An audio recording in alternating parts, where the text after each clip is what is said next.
Let me ask you something. Do you ever think about where your money is going? Like, really think about where it's going. A lot of people spend money on things they don't even need, things that aren't really helping them live a better life. Today, I'm going to share with you some of the biggest money wasters out there. These are things that I don't spend on, even as a financial coach making six figures. And don't worry, I'll also give you some tips on how to save smarter while still enjoying your life. Let's get started.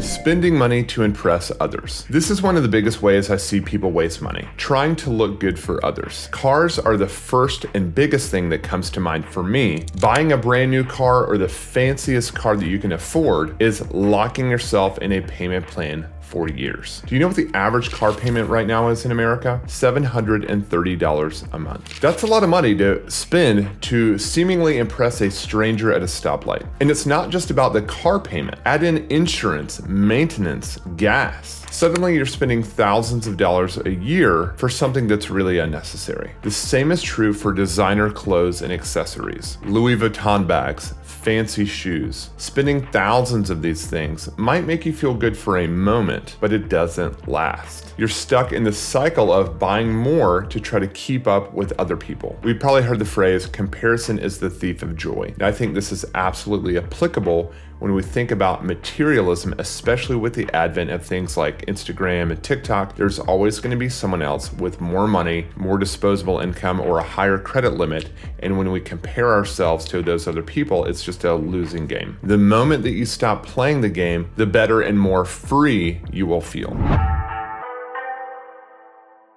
And it's not just big ticket items that drain your money either. Spending a small amount every day can impact your finances just as much as spending a larger amount in one sitting. It's just a matter of time. I remember hearing a clip from the Dave Ramsey show recently on Instagram, and a spouse was talking about how her husband spends like hundreds of dollars a month via convenience stores, just like going in and getting, items or snacks, or I think there's probably like a nicotine something in the mix of that.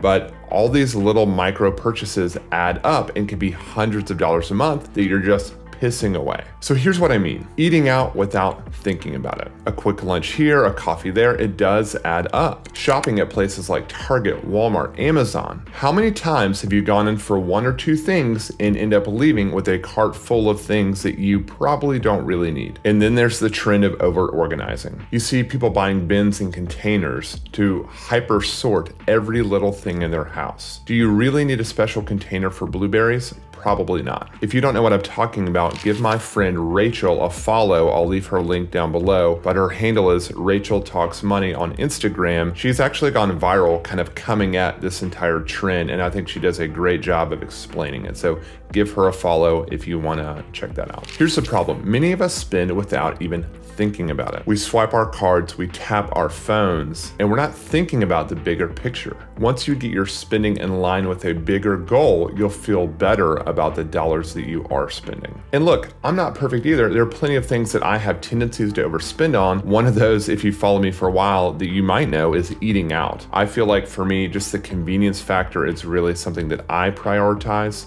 or maybe not prioritize, it's something that I really like. Even as I'm filming this video, it's 10, 12 in the morning, and I'm already thinking about what I can sneak out and grab for lunch because I've got a couple errands to run after this, and I know that I'm gonna go ahead and justify to myself eating out for lunch. It's a fact of life is what I'm trying to say, and it's fine. I don't, spend thousands of dollars, eating fast food or something like that, but I have boundaries, and we'll talk about that here shortly. Another big money waster is impulse spending. You see something on an ad, like a TikTok ad, Instagram, whatever, and before you know it, you bought it. These ads are designed to make you feel like you need whatever they're selling. It's all about triggering this quick emotional response, making you think that you'll feel better, be more happy, or more fulfilled with their item. Most of the time, it's just stuff that ends up in a drawer or forgotten at the bottom of a closet. It's the classic use of this phrase, retail therapy. You buy something because you feel stressed or bored, and you think that it will make you feel better in the moment. You get that quick rush of excitement when you click buy, but the feeling fades, and you're left with a bunch of crap that you don't need or truly feel good about anymore. Retail therapy doesn't actually solve anything. It's a temporary fix that never leads to lasting happiness. You end up up buying things just to look good, to keep up with others, like designer bags or even flashy cars. But none of that actually makes you feel better in the long run. It can make you feel worse by leading to debt and unnecessary clutter. The cycle keeps going: emotional spending, impulse buys, in the aftermath of regret. So what can you do to break free from this cycle? Here's a rule I follow. If I find something I want, I will typically wait 24 hours. If it's on Amazon, instead of adding it into the cart, I'll add it into a list, like a wish list or, Andy's future Christmas presents or something like that. Then I'll spend a day or two thinking about it. If I really, really want it after a few days, I might end up buying it. But oftentimes I realize I don't even really need it. This pause gives me time to think about whether or not I truly need that thing and if it will actually benefit me. By creating space between your emotional urges and your purchases, you're more likely to make thoughtful, intentional money decisions that are actually in line with your goals. So I've got another tip for you that I actually just recently found out about. So a friend of ours, Bernadette Joy, who lives here in Charlotte, we ended up meeting her years ago and ended up living in the same neighborhood for a little while. So she just came out with a book. I'd highly recommend you check it out. I'll leave a link below to the Amazon link. But she actually informed me of this thing. I'm kind of surprised I haven't heard about this already, but the $1 rule. And I'm going to read directly from the book here. So she says the $1 rule is only buying things that cost $1 or less per use. And I love this idea. She goes on to explain, to calculate the cost per use, you take the price of an item and divide the cost by the number of times you use it. If a gadget costs $200 and you use it 4 times, the cost per use is $50. So again, that doesn't mean every single item you buy, you have to use this rule. But she mentions in the book, wanting to buy a skirt that she liked. I think it was $35. And she's like, you know what? I'm probably only going to wear this like 2 or 3 times. And so based on that cost per use, she felt like it wasn't really worth it. So again, just a rule of thumb, just something to consider as you're thinking through how to create these kind of mental models to help you keep in line with your own long-term goals. It's not about deprivation.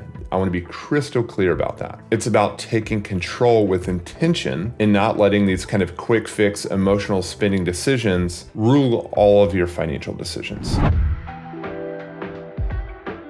So how should you avoid wasting your money? It's all about being intentional. And one of the best tips I share with my clients is to create a spending account. And here's how this works. This is literally the first step that every single client of mine does.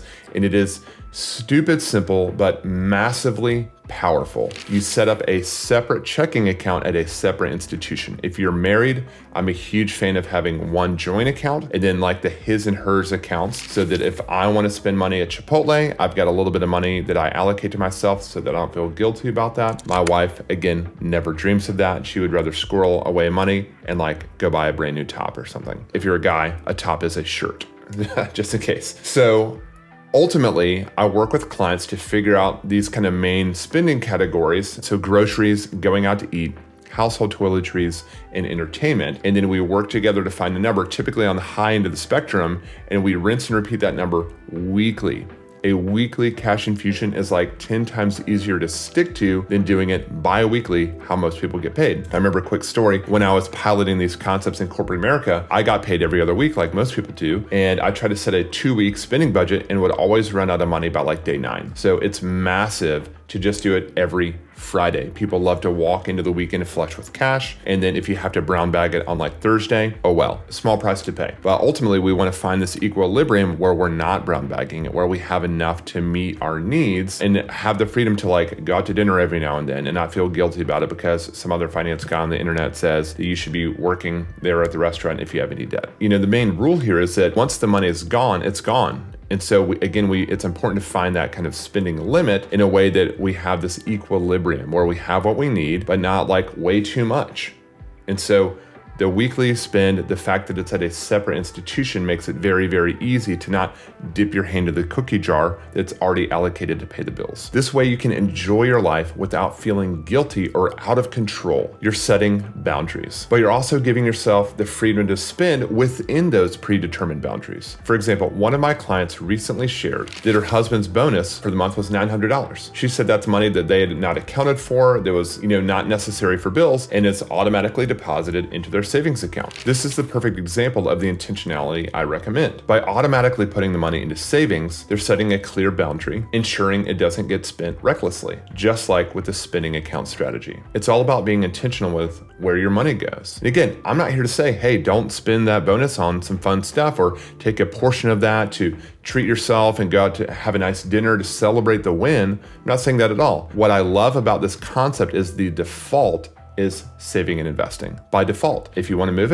it, but you have clarity and intention behind these decisions instead of wondering where the bonus went, which we've all been there. So here's what I want you to take away from this. A lot of the things that most people spend money on don't really matter. Cars, designer brands, impulse buys, they don't make your life better. Focus on what really brings value to your life and set boundaries for everything else. If you found this helpful, check out the video that I made on how credit card companies screw you and keep you poor. That's linked up above. It's packed with tips to help you take control of your finances. Until next time, take care, make smart choices, and I'll see you in the next video.